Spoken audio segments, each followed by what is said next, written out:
Muy buenas noches y bienvenidos a esta transmisión que hoy tengo el placer, el gusto de contar con la presencia de una invitada de lujo, una invitada de honor, la señora Andrea Amoson, Premio Internacional del Libro Latino en los Estados Unidos.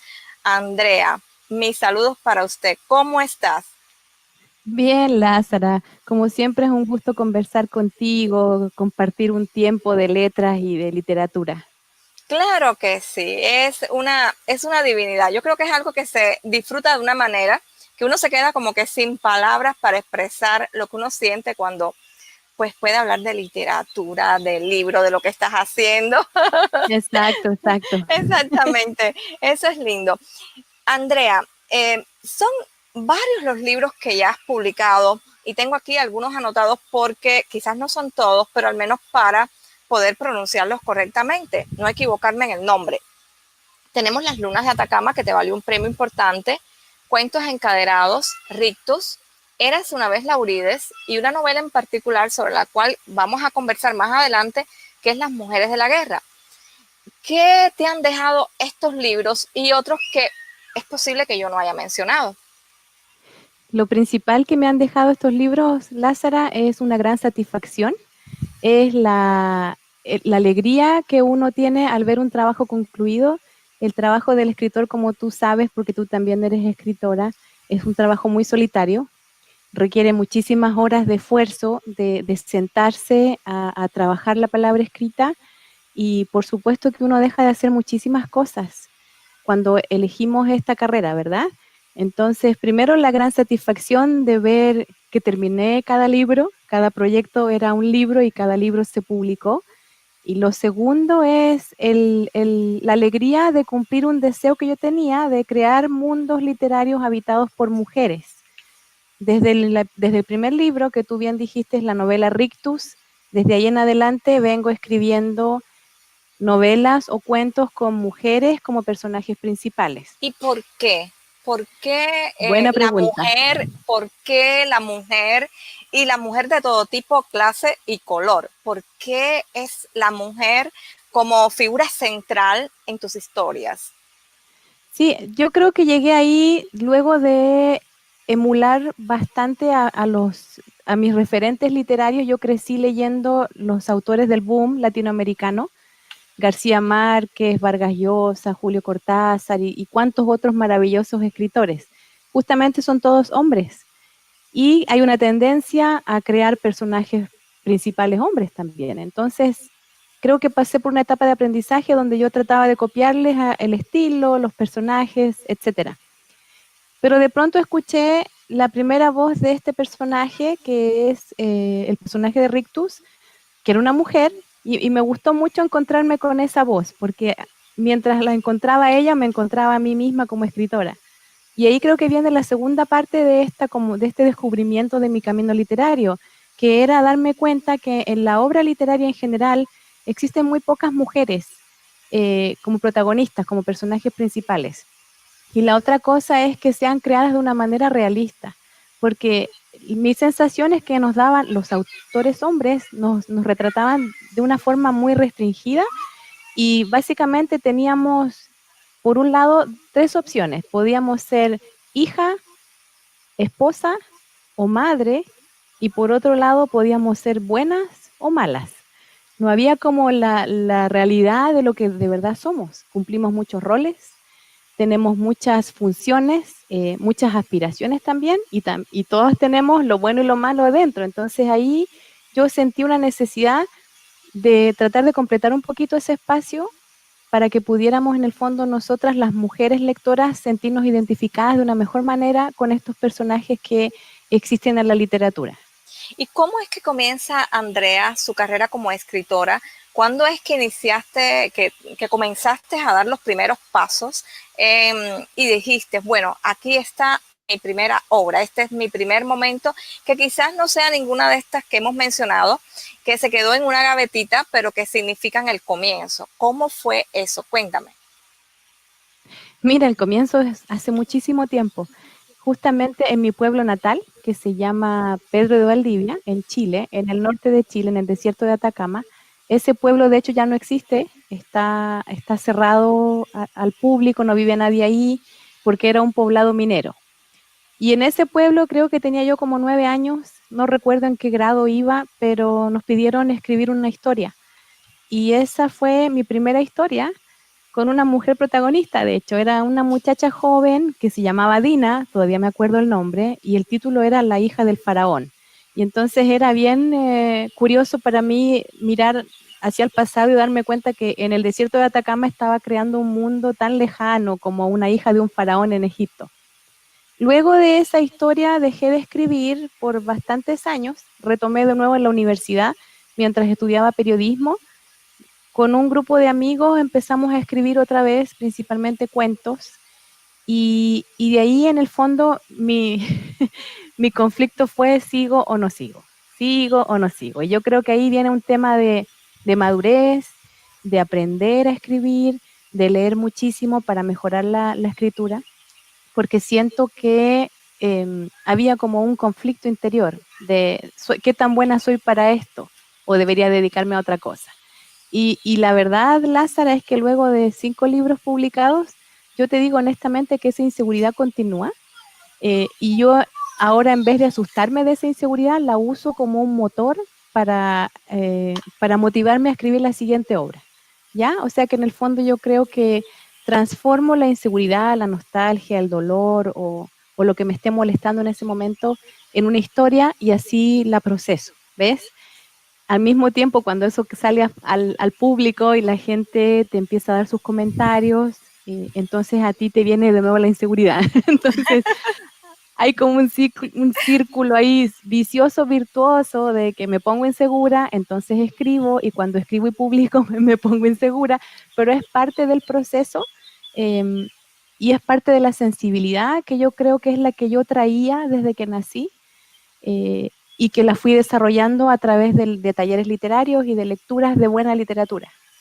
Andrea Amoson, además de, creo que lo dije bien ahora, no, muy sí. Cerquita. Sí, yo siempre leía como que en español, y no es así. Entonces, Andrea, además, bueno, ya lo mencionaste, eres periodista de profesión, te dedicas a escribir, eres escritora, tienes obras publicadas, autora, pero hiciste mención rapidito así, algo así como que me pareció que hiciste mención a las clases. También has enseñado a otros a escribir. ¿Qué importancia tiene para ti todo este mundo que has creado y qué relación guarda esta profesión como de periodista con la autora y también con la maestra? Buena pregunta, Lázara. Yo creo que yo me pregunto lo mismo. La conexión que veo con el periodismo es sobre todo en novela histórica. Tú mencionaste Las lunas de Atacama, que es la novela anterior a esta, que es la que tenemos aquí en este momento, ¿verdad? Y de la que vamos a estar conversando en breve. Sí, lo prometo. Exacto. Las dos novelas son de género novela histórica. Y a mí me encantó el género en el sentido de que podía yo echar mano a mi formación periodística a la hora de conseguir la información que necesitaba para fundamentar el libro. No es un libro de historia, es una novela. Sin embargo, para que sea creíble tiene que sustentarse en ciertos hechos y comprobados. Entonces ahí entra la periodista que busca, que hace preguntas, que trata de entrevistar a alguien, aunque sea a la distancia. Y ahí como que en el fondo... Porque el periodista es un investigador. Sí, en realidad el periodista es un investigador, es el que está buscando la información, no solamente entrevistando, sino que también leyendo documentos. Y para documentarme para estos libros había que hacer una breve investigación de ciertos temas, ¿verdad? En términos de las clases, yo fui alumna de varios talleres, ya sea en Chile como en España, y luego cuando vine a vivir aquí, vinimos con mi familia el año 2011, no había nada para poder continuar yo siendo alumna.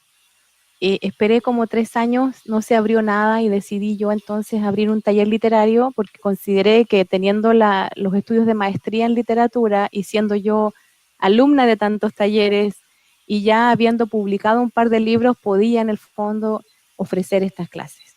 Y ha sido una experiencia bonita. Publicamos 2 libros con una colección de los mejores cuentos de los alumnos. Hemos tenido lecturas públicas, la gente, la comunidad hispana, que tiene tanta necesidad de acceder al idioma, pero no solamente a nuestro idioma, sino que también a literatura en nuestro idioma. Ha sido linda en el fondo la experiencia de poder ofrecer esto a la comunidad, ya sea a través de talleres a gente adulta o en las escuelas también, incluso una vez ofrecí un taller para profesores, con tal de que ellos usaran la escritura creativa en sus propios salones de clases, en las Muy clases que aquí interesante. se dan en español. Sí. Muy interesante. Sé que has sido invitada a las ferias del libro. Incluso estuviste acá, tuve la posibilidad de conocerte, nos conocemos personalmente porque estuviste aquí en Georgia y estuvimos compartiendo durante el Festival Internacional de Savannah. Quiero que me cuentes cómo es ese proceso de participar en ferias o de participar en un festival, el contacto con la gente. ¿Qué tanta necesidad has visto que realmente hay de ese tipo de evento? En fin, ¿qué impresiones te ha provocado? Pues la verdad es que me encantó ir el año pasado a Georgia. ¡Qué bueno! Sí, fue una experiencia lindísima compartir con tantos escritores que viven aquí en Estados Unidos, que están escribiendo en español igual que yo, y que en el fondo estamos como sujetándonos como una tabla de salvación a estos festivales, porque poco a poco se va perdiendo nuestra lengua materna. Eso por un lado. Por el otro lado, creo que sí, que hace mucha falta actividades culturales en nuestra propia lengua. Mira, aquí en Texas es un estado particularmente bilingüe, español-inglés, pero la mayoría de la producción literaria y cultural se hace en inglés. Entonces yo creo que nos hace mucha falta, creo que hay mucha sed, hay poca agua. De pronto de pronto se siente como que estamos en un desierto cultural para nosotros que hablamos español. Entonces me encantaría que vinieras e hicieras un festival aquí, Lázara, de verdad, en vez de que Óyeme, fuera en tremenda Savannah. idea. Tremenda vamos, idea. vamos Vámonos. a tomarte la palabra. Qué maravilla, qué maravilla. Y cuéntame de la feria, porque sé que estuviste invitada a la Feria del Libro en Chile. ¿Es así? Sí, en el norte en la ciudad natal, el lugar donde yo nací, se llama Antofagasta, queda en el norte del país, nuevamente el desierto de Atacama, el lugar más seco del planeta. Ahí se realiza una feria internacional, se llama FILSIC. Entonces, la Feria Internacional del Libro de la zona del Cono Sur. Me falta por ahí una sigla que no la recuerdo bien. Y entonces me invitaron a participar como autora invitada y fue lindo ver cómo la gente de Dallas me ayudó a viajar.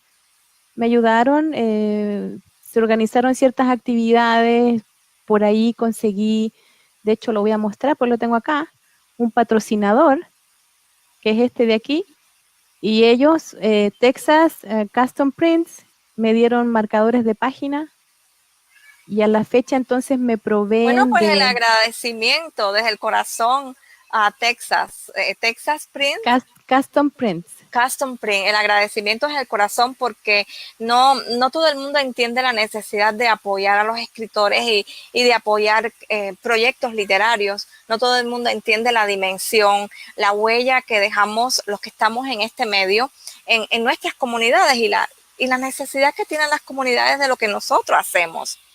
Qué bien. Exacto, exacto. Así que yo muy agradecida hasta el día de hoy. De vez en cuando me dicen, te quedan marcadores y yo ya se me acaban y entonces me vuelven a suplir. Y en el fondo, cuando estoy en las ferias, conversando con la gente aquí, sobre todo en las ferias de acá, me doy cuenta de la necesidad, como te decía. Hay una gran necesidad de vernos en otros roles también, porque estamos un poquito vilipendiados últimamente como inmigrantes de Latinoamérica.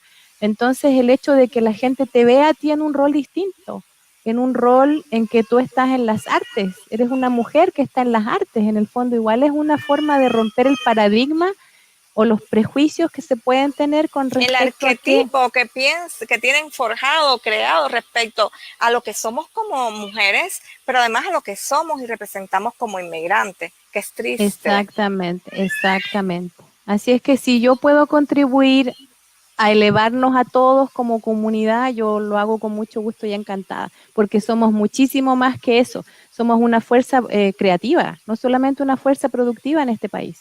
Así mismo es, somos una fuerza creativa, lo has dicho muy bien. Bien, antes de pasar a la novela Las mujeres de la guerra, que yo sé que muchas personas están esperando ese comentario, Andrea Amazon, fundamentalmente te dedicas a la prosa, pero sé que había un proyecto que más bien tiene que ver con la poesía, aunque tú no lo nombrabas así, no lo nombras así. Y quiero que me cuentes. Bueno, te cuento. Yo siento que entre cada libro, cuando termino un libro, necesito irme a otro bosque, por decirlo de alguna manera. Entonces, cuando terminé este, que del que vamos a hablar muy pronto, novela histórica Chile 1879, o sea que hace bastante tiempo ya, necesitaba en el fondo como cambiar el sabor de mi paladar. Y entonces sin querer, estuve explorando la poesía. Yo sé que son poemas, aunque a mí no me gusta llamarles así, porque tengo demasiado respeto, tú sabes, por la palabra escrita y por la poesía, la lírica. Yo pienso que es uno de los géneros más difíciles. Sin embargo, estuve ahí, yo creo que fueron como 8 meses en que y hago este gesto porque era una sensación de que salían, de que había un vaciarse a través de la escritura de esas poesías. El proyecto en realidad no era para ser publicado, sino que más bien era una necesidad mía de ventilar un poco los temas que recién hablábamos, que tiene que ver con la inmigración, con el sentirme vilipendiada por ser inmigrante y mujer, por también otros temas, la nostalgia, la pérdida de la patria, que son, yo creo que heridas que se reabrieron de alguna manera hace poco, debido a nuestro contexto político que estamos viviendo.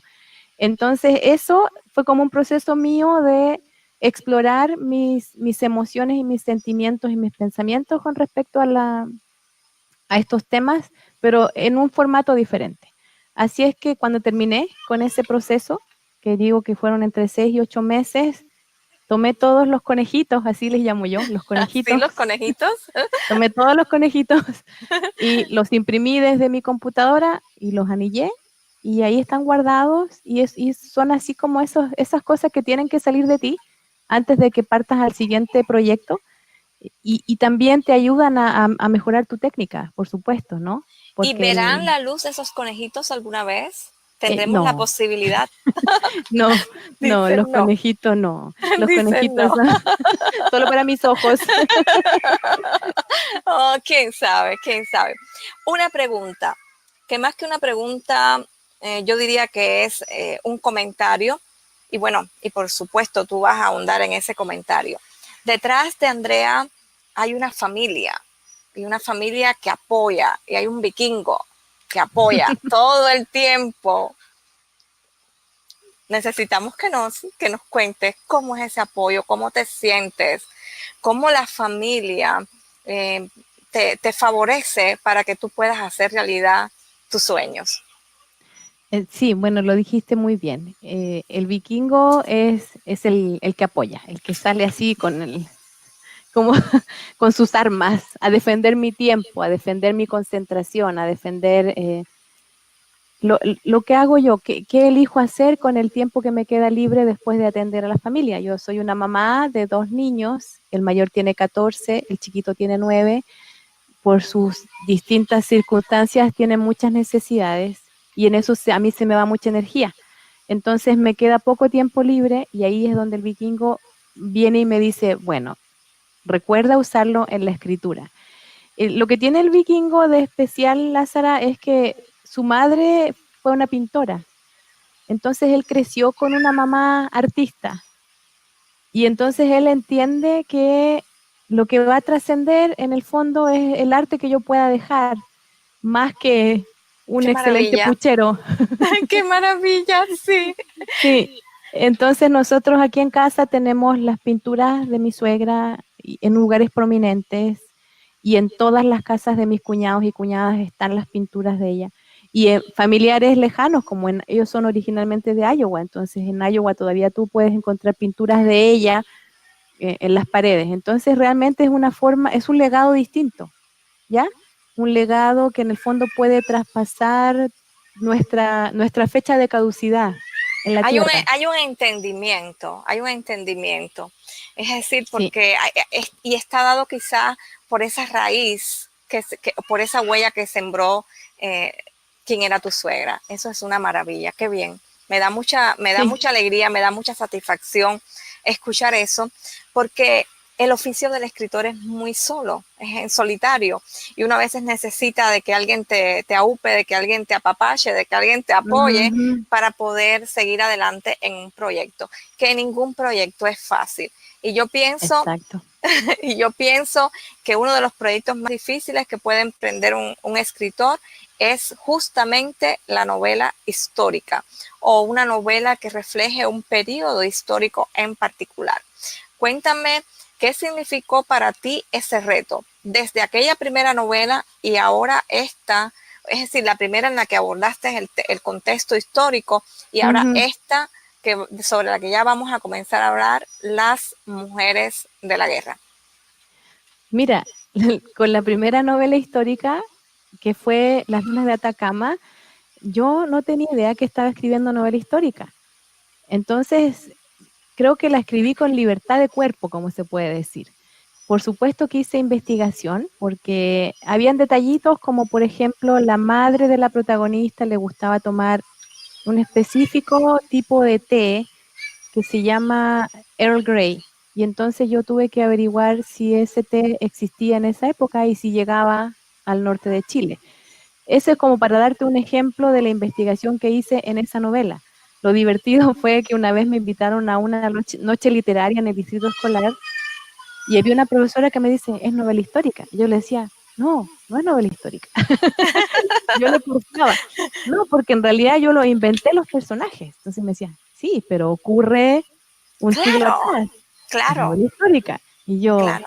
no, o sí. Y entonces ese día le dije a ella, gracias, me acabas de enseñar algo, porque no sabía que había escrito una novela histórica. Y curioso, pero así pasan las cosas, ¿verdad? Uno está embobado en el proyecto, ¿cierto? Uno está escribiendo, creando los personajes y no se pone a pensar como, a ver, ¿y esto dónde calza, dónde cabe, cómo lo catalogo, qué etiqueta le pongo? Sí, Pero porque ya, uno de alguna manera como que quiere saber, bueno, ¿y dónde me enmarco? ¿Qué es lo que está pasando con esta obra, con esta novela? Y es como tú dices, hay que investigar, por muy chiquitito que sea, incluso una línea en un texto de una novela histórica, de una novela de costumbre, que refleje las costumbres de un país, por poner un ejemplo, una línea puede haber representado horas y horas de investigación y el lector no se lo imagina. Piensa que fue porque claro, somos, sí, no, porque no las porque sabemos todas, tuvimos suerte ese día, tuvimos sí, suerte ese día. Y pero lo dijiste muy bien, lo dijiste muy bien. Yo creo que los libros que funcionan al final son aquellos donde el lector no sabe lo que hubo detrás, ¿verdad? Pero cuando lo leen lo asumen como algo verdadero y cierto. Y es que hay claro, una investigación y un trabajo detrás. ahora tengo una pregunta, que esa sí es una gran pregunta, porque me llama mucho la atención. Y es que en el caso de las mujeres de la guerra, se trata el rol de las mujeres en la guerra que hubo, donde participan Chile, Perú y Bolivia en 1878. ¿Y por qué escoges justamente esta guerra? Y además hay un lugar dentro de la novela, me rectifica si lo digo mal porque no lo tengo aquí anotado, que se llama Iquique. Sí, Hay Iquique. un momento ahí muy importante que transcurre justamente en Iquique. Cuéntame por qué te decides por escoger justamente este escenario. Buena pregunta, Lázara, porque claro, ya entramos entonces a la historia aquí de Vera Ninkovic y las cuatro mujeres que la acompañan en esta aventura en Iquique, Chile. En ese tiempo era Iquique del Perú. 1879 era parte del sur del Perú. ¿Por qué me elegí esto? La verdad es que la época me eligió a mí en realidad. Yo empecé con una sensación de que la historia ocurría como 20 años después de la guerra y por otro lado la sensación de que no habían suficientes historias que hablaran de las mujeres del mar. Yo pensaba, a ver, la literatura que se escribe en el norte de Chile generalmente está mirando hacia el desierto y si tú lees Las lunas de Atacama, tiene una relación con, con los campamentos mineros que están adentro del desierto. Entonces esta vez me preguntaba yo, ¿dónde están las mujeres del mar?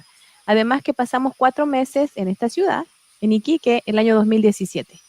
Y cuando yo pasaba con mi familia por la zona del mercado del terminal pesquero, donde tú hueles todos esos aromas fuertes, el yodo del mar, el pescado, los mariscos, siempre quedaba pensando, ¿dónde están las historias de las mujeres? ¿Dónde están? Y luego cuando me puse a escribir, dejé en el fondo que la historia me llevara en vez de que yo llevara la historia. Entonces empezó a correrse la década hasta que se acomodó en 1879. Y de hecho antes, porque la protagonista que está representada en esta portada representa a nuestra protagonista, ¿verdad? Es Ella una llega, dálmata, es una ella es una dálmata, viene, dálmata. llega a Nueva York primero y luego llega a ese lugar. Exacto. Ella es una dálmata, es lo que ahora se conoce Croacia, ¿cierto? A los fanáticos de la Guerra de los Tronos, del Juego de Tronos, Game of Thrones, la familia Lannister, toda la historia de ellos se grabó en Dubrovnik, que es la ciudad de donde ella viene, ¿ya? Entonces tenemos a nuestra Vera que toma un barco, toma otro barco y llega a Chile. Y llega a Chile como en 1870, yo creo, más o menos, por lo que pude deducir después cuando ya la historia estaba, ya la había terminado. Entonces sí, como tú también eres escritora, pero sí le vamos a contar a las personas que nos están viendo y escuchando, uno en realidad a veces, o yo personalmente, no tengo mucho control sobre dónde se van a situar las historias. Yo siento que mi trabajo más bien es escuchar. Y cuando ella apareció, Vera apareció en mi cabeza, mi trabajo fue escucharla, conocerla y ver a dónde iba ella a ubicarse temporalmente en la línea de tiempo. Y mi sorpresa fue que se ubicaron ellas justo antes de un gran combate que ocurrió en esa ciudad.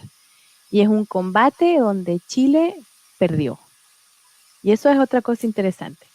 Entonces, realmente los peruanos pensaron que la guerra terminaba ahí porque ellos ganaron el combate y sin embargo la guerra continuó.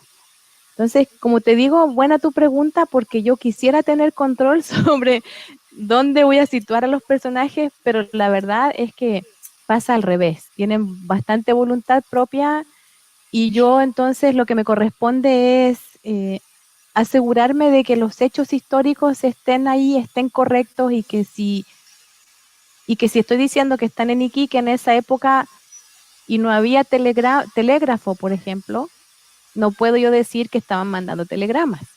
¿Te fijas? Ese tipo de cositas. Por supuesto.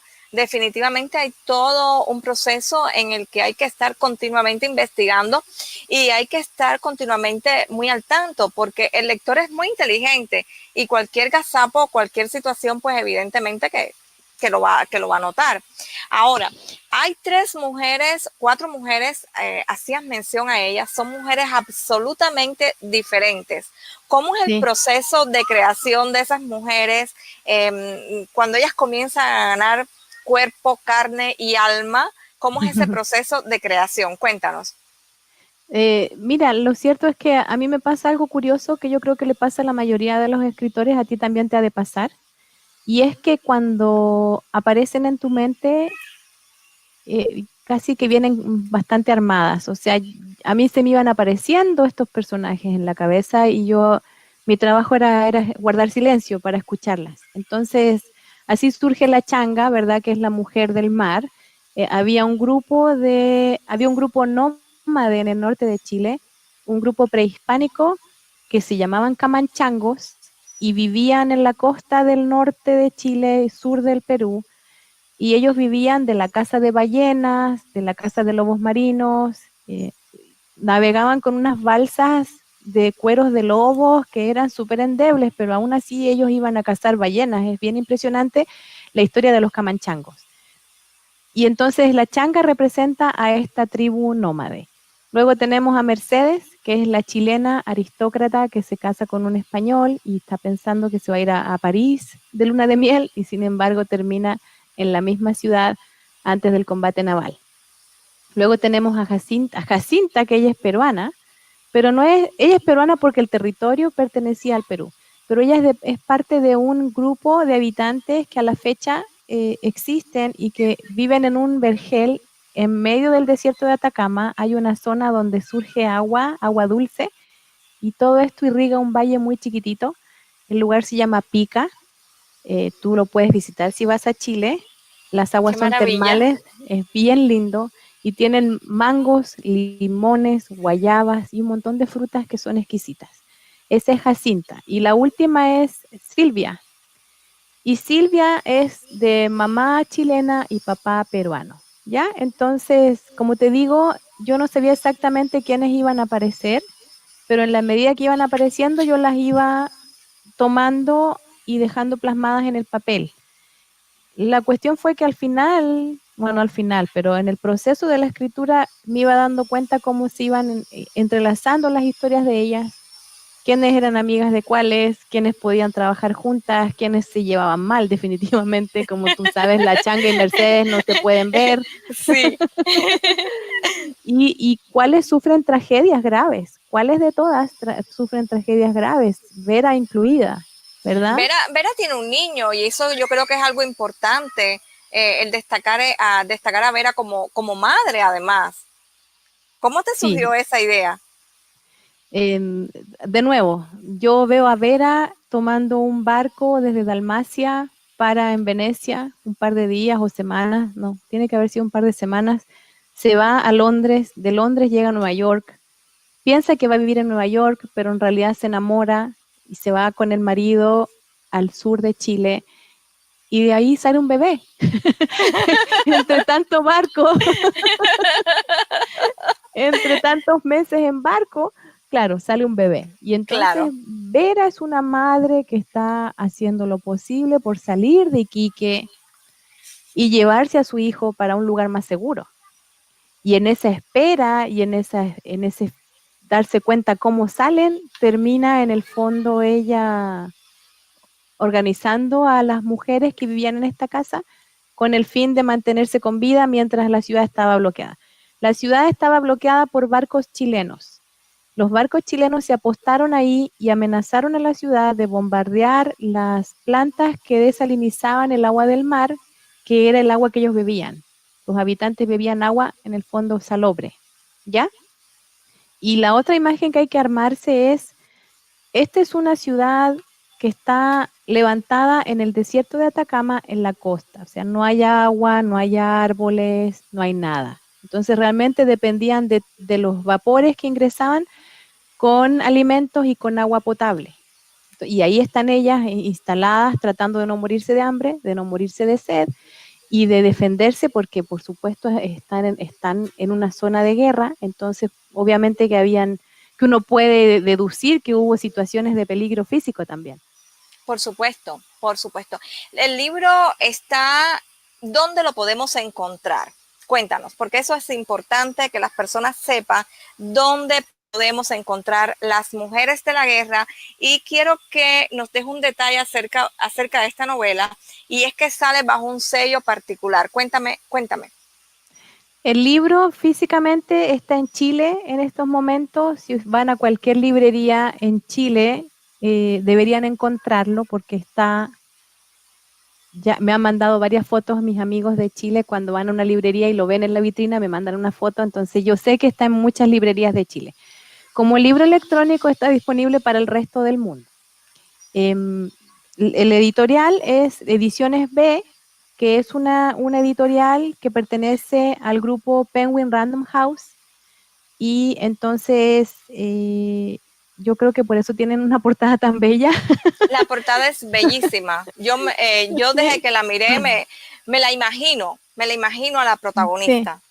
La verdad que ha sido, pero una portada que a todo el mundo le ha gustado, o sea, le ha gustado a gente que ni siquiera habla inglés. Aquí yo tengo familiares, tú sabes, el vikingo es gringo, gringo, entonces gente que no habla inglés, gente que no puede leer el libro, pero me dicen, pero esa portada es preciosa. Entonces, súper contenta con la editorial, con la editora mía, se llama Marcela Escobar, ella es excelente en todo sentido. Y el equipo por el cual logramos tener este libro tan bonito, tan bellamente ilustrado, y el respaldo de la editorial, que por ese editorial el libro está en todas las librerías de Chile, lo cual tú sabes que es un gran logro, porque por un lado cuesta que te publiquen y por otro lado cuando publicas cuesta que los libros estén en librerías. Entonces, ha Claro. sido una experiencia bien, bien linda. Y estoy bien, bien contenta con todo. Andrea, cuéntame, porque estabas mencionando ahora acerca de cómo la editorial se encarga de la promoción del libro, es decir, cómo la editorial se encarga de todo. En sentido general, ¿qué experiencia has tenido al trabajar directamente con una editora de la mano, con un editor? En este caso, la señora que mencionabas. Sí, mira, lo distinto en este caso fue que Marcela Escobar me contactó cuando yo recién tenía una idea de novela, no tenía un libro terminado. Lo distinto con los otros libros es que yo escribía sola, trabajaba sola, y cuando el libro estaba terminado, según yo, se lo mandaba yo a mi súper amiga Claudia Martínez, que ella es doctora en literatura en Chile, y ella, de pura buena onda que es, como decimos en Chile, me lo leía, me hacía comentarios y me mandaba el manuscrito con sus comentarios. Yo trabajaba los comentarios y entonces recién me ponía a buscar editoriales.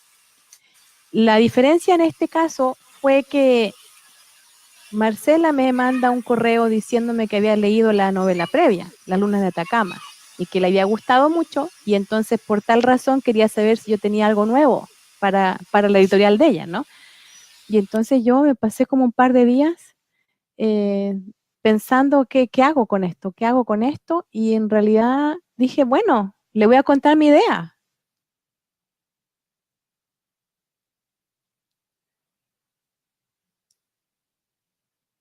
No te escucho,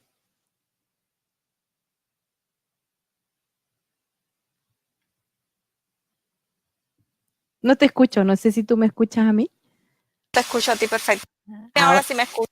sí, se devolvió a desconectar, pero como tú me escuchas y mientras tú arreglas el micrófono, termino de contar la historia. La cosa es que me atreví a decirle a Marcela que tenía una idea en realidad. Y eso para mí fue un riesgo y fue una apuesta, y la apuesta fue mutua porque ella tuvo la paciencia de esperarme mientras yo transformaba una idea en una novela, y yo también, en el fondo, confiando en que ella le iba a leer y que iba a querer publicarla. Entonces ahí digo yo que hubo una apuesta mutua con Marcela Escobar, con Marcela en el fondo de decir, a ver, vamos a confiar la una en la otra, no nos conocemos en persona, ella está en Chile, yo estaba acá en Texas, pero aún así vamos a trabajar y vamos a hacer que este libro salga adelante. Y entonces es como doble alegría de que estas cosas pasen, de que nos podamos conectar así a la distancia y que el resultado entonces después lo tengamos en la mano, eh, qué sé yo, más de un año, porque el primer contacto con ella fue en octubre del 2017 y este libro salió ahora en mayo de 2019. Entonces, imagínate ese acompañamiento que ella hizo durante todo el proceso de escritura, lo valoro muchísimo y estoy lista para que vuelva a ocurrir. Y es lo que estamos haciendo ahora. Yo ya estoy escribiendo la próxima novela y ya ella en el fondo está esperando hasta que yo empiece con mis peticiones y mis consultas, pero el trabajo es de mucha confianza. La confianza tiene que ser mutua. No te escucho. Y Ahora te escucho. bueno, no sé qué le pasa a este micrófono mío. Cuéntame, bueno, bien, yo creo que ahora me estás escuchando. Que estamos, a lo mejor tienes algo más que nos quieras comentar, pero me gustaría, si tienes algo más que nos quieras comentar, por favor, adelante. Pero ya estoy ansiosa por escuchar un fragmento de la novela, que lo compartas con nosotros, por favor. Bueno, no sé cuál fragmento leer, porque la verdad es que eso siempre a mí me cuesta muchísimo. Me da la idea que se te desconectó el micrófono de nuevo, mi querida Lázara. La primera parte es la historia de Vera, o sea, nosotros partimos con Vera, entonces voy a partir por ahí. El capítulo se llama Sus pasos y dice, Vera, la hija menor de los Ninkovich de Dubrovnik, dejó el abrigo de la ciudad amurallada cuando las opciones disponibles para ella eran casarse o recluirse en un convento. Lo cierto es que sus padres hubieran vendido el alma con tal de mantenerla lejos de candidatos inapropiados. Bastaba ya con décadas de ocupaciones en el pequeño territorio de la ciudad dálmata para que sus padres siquiera imaginaran a su heredera casada con un bigotudo austrohúngaro. Los padres de Vera hubieran vendido el alma, lo que, dicho de otro modo, equivalía a ceder su envidiable posición de líderes portuarios en Dubrovnik, a cambio de matrimoniarla con un señor muy viejo, adinerado y respetable. Horrendo a todas luces, cierto, incluso a la luz del atardecer, que suele transformar con sus manos doradas hasta los rostros más feos. Pero Gospodar Ljubich era un vejestorio que no mejoraba ni con la luz apagada. Por lo que Vera Ninkovich eligió el convento, la reclusión absoluta, la devoción a un dios esquivo que favorecía a los invasores antes que el matrimonio pactado, con dos condiciones: que no la visitaran durante 6 meses para facilitarle su retirada del mundo y que solo Aña, su nodriza, la acompañase. Esa es la primera hoja del libro. Y lo que hace nuestra querida protagonista después es que en realidad no se va al convento. En realidad lo que ella hace es tomar uno de los barcos de su propio padre para escapar. Se nos ha desconectado tu audio de nuevo. ¿Me escuchas ahora? Ahora sí. Perfecto. Yo te decía que no cuentes, no des detalles, pero me parece que esa Vera es mucha Vera. es muy valiente Vera.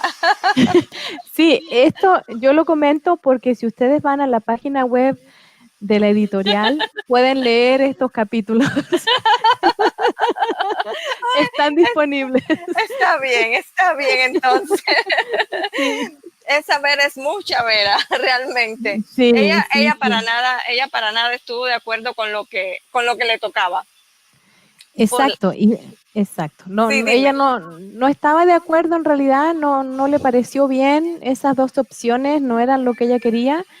Y una mujer valiente que en esa época hubo muchas exploradoras. Recordemos a las mujeres inglesas que se iban a Egipto para las excavaciones en el principio del siglo XX, fines del XIX, las mujeres que se iban a África, a las colonias británicas también para entender a las tribus, aprender los idiomas, etcétera. Entonces, esta mujer exploradora nos ha dejado varios diarios de viaje que tú puedes conseguir y a partir de ahí en el fondo está el sustento de Vera. O sea, había una mujer que en esa época sí podía hacer este tipo de viajes. Bueno, y ahora léenos otro fragmento que también probablemente está en el website, si vamos hasta allá, ese dato es muy bueno. Este no está. ¿No? No está. Está Pero bien. Van a ver que el tono del narrador cambia aquí.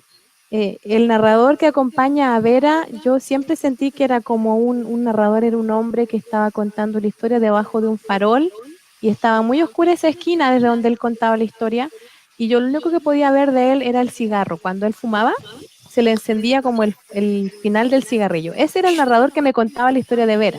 Ahora, cuando habla de Mercedes, se pone un poquito más suave este narrador. El capítulo se llama El viaje y ocurre en marzo de 1879. Mercedes percibió un ronroneo bajo sus pies justo antes de que la barca avestruz zarpara desde Valparaíso. Era un rumor como de gatito domesticado, pero feral como ella, la niña recién casada que pretendía comportarse dentro de los cánones del matrimonio. La madre aún se deshacía en llanto e hipo en el embarcadero. Mercedes podía ver el cuerpo de su madre partiéndose en dos, porque así lloraba Felicia Álvarez. El marcador había concluido en su contra. ¿Y qué pasó con París? Parecía que la Álvarez número 1 balbuceaba desde su posición de llorona inconforme, mientras que el padre la sujetaba por el brazo con la intención de callarla. Serían la habladuría del pueblo, no cabía duda. Pero Felicia prefería pasar por ser madre abnegada que por casamentera sin escrúpulos. Se le iba a su niña, y no a Francia. ¿La volvería a ver? En ese día, en el muelle, la transformación del Álvarez número 1 se inició en su cabellera siempre lisa, encrespándole sin control, y sus cocidos dieron cuenta de que cuando Mercedes se marchó, la rebelión se dejó caer sobre la casa bonita de los árboles en el plan y que el marido conoció a fondo la guerra en tiempos de paz.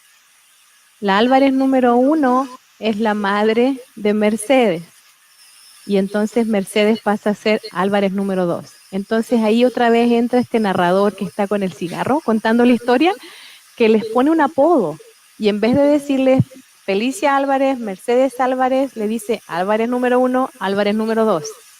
Y yo dejé que eso saliera y siguiera y que él tuviera esa cosa pícara, irónica para contar la historia de estas mujeres.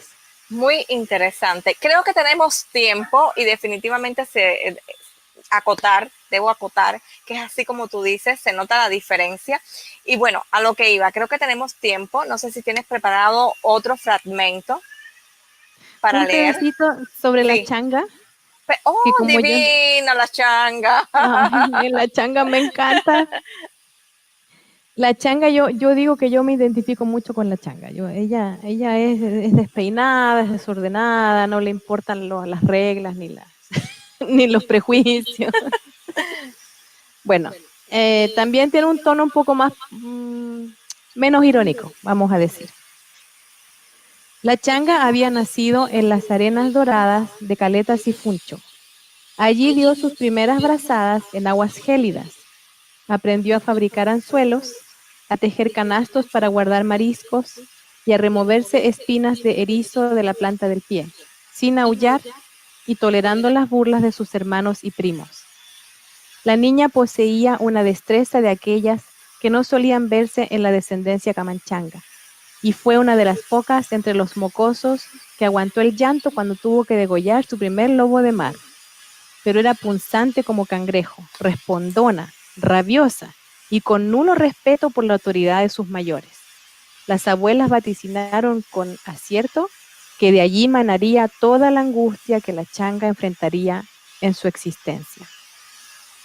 O sea, ahí ya vimos que la chiquilla tiene mal carácter. Definitivamente la changa tiene mal carácter, definitivamente la changa es todo un personaje, la changa se faja, no sé si ustedes lo dicen así en Chile, pelea. Sí, se pelea. faja, pelea, sí, se va a la guerra con todo el mundo. Se va a la guerra con todo, se va a la guerra con todo el mundo. Bien, hay algo que he leído en algunos artículos que han comentado acerca de tu obra y que quizás no lo hayamos mencionado aquí y que tiene que ver en que justamente este libro hace referencia a esas voces calladas, a esas mujeres sobre las que nunca nadie dijo, ni habló, ni sabemos dónde están. ¿Ese fue el objetivo fundamental que te movió? ¿O además existió algún otro propósito a la hora de conformar todo este proyecto? Fíjate que me sorprendió cuando la editorial me mandó el comunicado de prensa y yo veo y leo ahí y dice el primer acercamiento a la ficción y yo, ¿qué? Es que no tenía idea, Lázaro. No tenía idea. Porque como tú sabes, tú escribes también y hay personas que nos están escuchando y nos están viendo y también escriben. Entonces, compartimos eso de que nos vamos a ciegas. Es como una sensación de que hay que hablar de este tema, de que hay que escuchar a estas mujeres, de que se situaron en la guerra, pero yo sin saber que en realidad no se había hecho ningún libro de ficción sobre las mujeres que participaron en la guerra, ya fuera como soldados o la población civil. Hay muy poco escrito sobre la población civil en esa guerra. Hay un libro antiguo sobre una de las soldadas que participó en la guerra, se llama Irene Morales, la soldada. pero la verdad que me sorprendió muchísimo. No, no era una intención, no estaba buscando algo, son de esas sorpresas que te aparecen, que alguien te lo dice y tú te quedas pensando, wow, qué responsabilidad, ¿ya? Menos mal que supe una vez que el libro estaba publicado, porque si yo hubiera sabido antes, yo creo que a lo mejor eso mismo me hubiera como bloqueado a la hora de escribir. Y justamente leye- parafraseando a Julio Cortázar cuando él dio las clases de literatura en la Universidad de Berkeley, él decía, el escritor debe escribir y trabajar con absoluta libertad, con absoluta libertad. Entonces, menos mal que no supe antes de que el libro estuviera publicado, porque yo creo que sin Cortázar aquí al lado no hubiera podido sentir esa libertad de crear estos personajes tan distintos y que rompen esquemas y que buscan sus propios caminos y la Y changa tan rabiosa y sus todo eso. propias soluciones a los conflictos, a todo lo que ellos enfrentan de alguna manera. Y efectivamente, lo que has dicho es muy, muy cierto, muy justo. Hay que trabajar con libertad, hay que permitir a los personajes que se desarrollen, que hablen, que crean, que sueñen, que vivan, porque Exacto. es realmente lo que construimos a la hora de escribir. No es un personaje frío, no es un personaje que no va a tener vida, es un personaje que trasciende la obra y que cuando el lector se enfrenta a él, justamente lo siente respirar. Cada una de las cada uno de los percances por lo que pasa el personaje nuestro o los personajes nuestros realmente nos duelen. Y Andrea, casi que sí, que nos tenemos que terminar, no tengo otra manera, es así, se nos agotó el tiempo. Quiero que de nuevo reiteres a los amigos lectores, a las lectoras, dónde está tu libro, dónde lo pueden encontrar.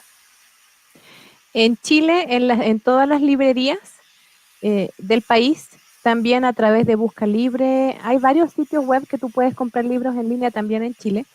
Fuera de Chile, amigos, búsquenme en Amazon, está como Google Books también y está como libros para Apple también. Entonces, los invito a que me den una oportunidad, pero no solo a mí, sino que a todas las mujeres que están aquí adentro, porque en el fondo yo creo que nos hace falta todavía tener obra con mujeres protagonistas y este es mi aporte desde la ficción a un tema súper denso y súper grave que fue una guerra que nos enfrentó con nuestros vecinos cuando apenas nos habíamos independizado de España. Entonces eso es bien, todavía tenemos consecuencias de ese conflicto.